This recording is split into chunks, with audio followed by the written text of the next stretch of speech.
Kita tentu mendengar paparan Pak Menhan tadi, mendengar visi terkait dengan pertahanan ke depan. Sangat jelas terlihat Bapak adalah figur ataupun orang yang benar-benar memahami terkait dengan pertahanan Indonesia ini.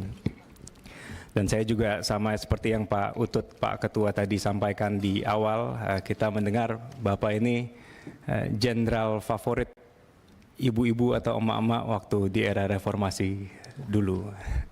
Kita juga di Komisi 1 sekarang punya pimpinan yang menjadi favorit dari para kaum wanita di Komisi 1, yaitu Pak Anton Surato paling pucuk di itu. Apalagi saya tahu betul Bapak menjabat sebagai Wakil Menteri Pertahanan di bawah Presiden SBY. Waktu itu jadi kita tentu dari Demokrat menyambut baik penunjukan Bapak sebagai Menteri Pertahanan dan mudah-mudahan bisa sama suksesnya dengan Menteri Pertahanan yang kemarin. Pak Wamen, mantap Pak, backup, Pak Sekjen juga luar biasa. Bapak Panglima, beserta jajaran, kita tentu tidak meragukan.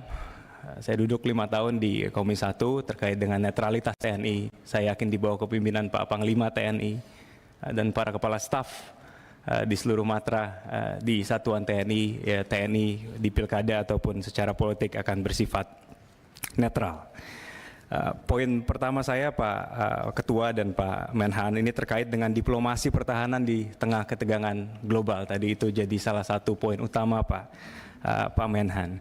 Di 100 hari kerjanya Pak Prabowo ini luar biasa.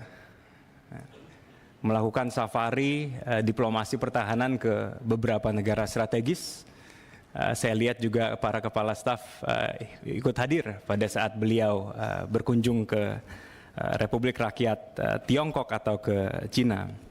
Cuma mungkin yang menarik pertama Pak, saya minta penjelasan dari Pak Menteri Pertahanan karena kemarin berita yang beredar adalah ada kesepahaman bersama saat ini antara pemerintah Republik Indonesia dan juga pemerintah Republik Rakyat Tiongkok terkait dengan 10 dash lines ataupun Laut Cina Selatan. Ini apakah ada implikasinya terhadap diplomasi pertahanan ataupun apakah ada yang Bapak bisa sampaikan yang berkaitan dengan isu pertahanan terkait dengan ini? Kedua yang menarik yang saya lihat Pak, ini diplomasi pertahanan yang bebas dan aktif dilaksanakan oleh Presiden kita. Berita yang beredar lagi-lagi karena ini rapat pertama, jadi kita mendapatkan informasi dari berita Pak Ketua. Di satu sisi Indonesia di Angkatan Laut kita saya dengar akan ada rencana pengadaan alutsista dari China Pak.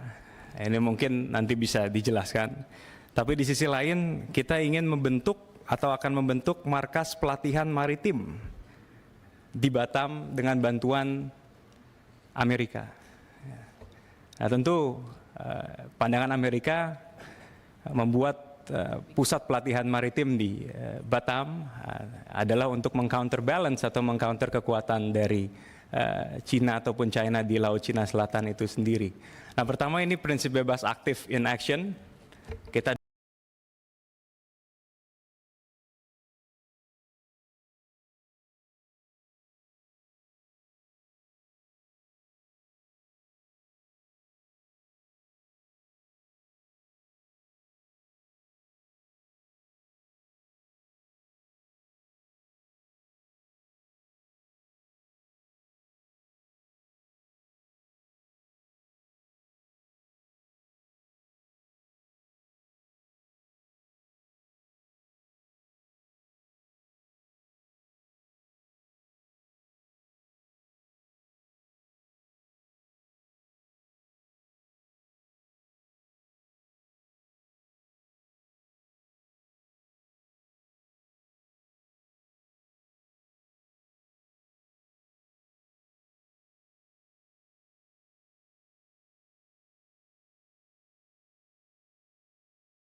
dukung penuh, tapi tentu harapan kita jangan sampai langkah kebijakan diplomasi pertahanan kita ke depan justru bisa ada buah simalakama Pak, yang tadinya dari kita pandang kita bisa mendapatkan sebanyak-banyaknya dari dua kutub besar ini, tapi jangan sampai nanti ke depan itu bisa menjadi acuan atau pemicu eskalasi konflik yang lebih besar lagi yang terjadi di halaman rumah kita.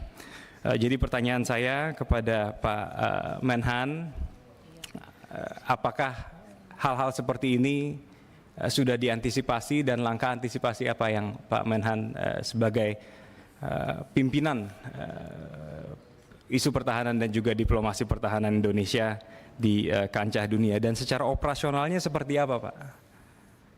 Karena yang saya dengar Angkatan Udara saat ini agak kesulitan sebagai contoh mendapatkan suku cadang untuk mempersenjatai ataupun terkait dengan Sukhoi, Pak, karena ada Katsa dan lain sebagainya.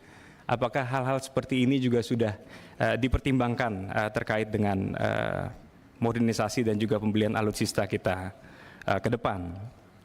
Yang kedua, Pak Ketua dan Pak Menhan yang saya hormati, terkait dengan dasar pembelanjaan alutsista kita ke depan.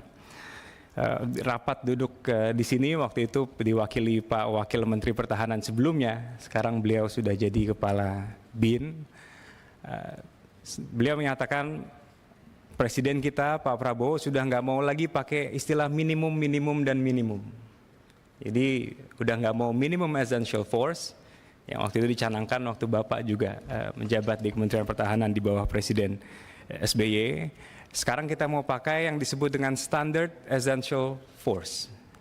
Nah, saya minta, kalau kemarin Pak Wamen karena rapat terakhir Wamen sebelumnya, karena itu rapat terakhir Komisi 1 dengan beliau, kita pandang oke, standard essential force. Kalau sekarang saya minta penjelasan dari Pak Menteri Pertahanan, standard essential force itu apa? Apakah itu bukan hanya, tapi apakah itu kelanjutan dari fase ketiga minimum essential force? Apakah ada hal-hal baru yang akan dibelanjakan mengacu kepada standard essential force ini? Jadi seperti apa, Pak, kira-kira agar kami di Komisi 1 dalam mendukung penuh Kementerian Pertahanan ke depan juga bisa mendapatkan dasar dari pembelanjaan atau pembelian alutsista kita ke depan. Yang terakhir, Pak Menhan, saya yakin betul Pak Menhan sangat mencermati dan sangat paham bahwa karakter peperangan saat ini agak jauh berbeda dengan peperangan di masa lalu. Yes, boots on the ground penting, yes, seluruh matra existing sekarang harus bisa diperkuat, tapi kalau misalnya kita berkaca kepada perang Rusia-Ukraine ataupun peperangan di wilayah lain, isu siber ini penting sekali. Bahwa satu kedaulatan siber dari satu negara dikuasai oleh lawan bisa rapuh kekuatan negara tersebut. Tadi Teh Nurul Arifin juga sudah membuka pertanyaan ini. Tapi kalau tadi saya lihat, yes, mungkin ke depan kita dicanangkan akan mempunyai matra siber, tapi ini kan saya yakin perlu waktu, Pak. Saya mau yang di bawah kendali dan tupoksi Bapak dulu sebagai Menteri Pertahanan saat ini.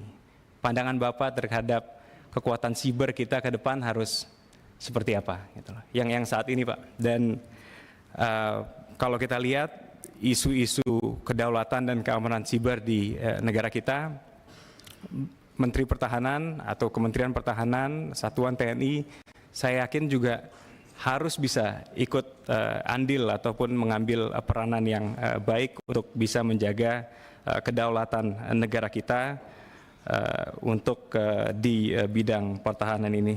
Mungkin itu dari saya, tapi selamat bertugas sekali lagi untuk Pak Menteri Pertahanan beserta jajaran. Saya doakan sukses dalam memimpin ke depan. Terima kasih, Pak Ketua.